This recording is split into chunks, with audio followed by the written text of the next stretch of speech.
جو منطق ہے، علم جس کو کہتے ہیں،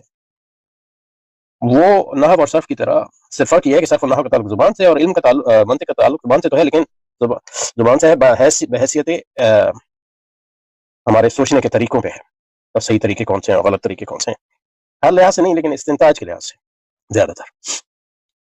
وہ جو استنتاج کا قانون ہے انسانی فکر میں، وہ انسان جس طرح اپنی فکر استعمال کرتا ہے اس میں مضمر ہے. اس کو صریح طور پہ بیان جو ہے یونانی نے کیا، یا جو اس کی جو ہمیں تاریخ اس کی محفوظ ہو کے آئی ہے وہ صرف یونانیوں کے ہاں سے آئی ہے، یعنی رومیوں کے ہاں بھی ہے اور عیسائیوں کے ہاں بھی ہے. لیکن یہ کہ کیونکہ جو تاریخ ہمارے ہاں، یعنی عیسائیت ایک لحاظ سے اس نے جو ہے جب یورپ کو فتح کیا تو عیسائی علوم وہ یونانی علوم کی بھی وارث ہو گئی، تو عیسائیت کی وجہ سے ہی محفوظ ہوئے ہیں یہ علوم، اور بعد میں مسلمانوں کی وجہ سے. تو اس لیے کہا جاتا ہے کہ مطلب انہوں نے ایجاد کی، لیکن اس کا مطلب یہ نہیں ہے کہ وہ فکر کا طریقہ انہوں نے کوئی ایجاد کیا. یہ اسی طرح ہے کہ مطلب یہ کہنا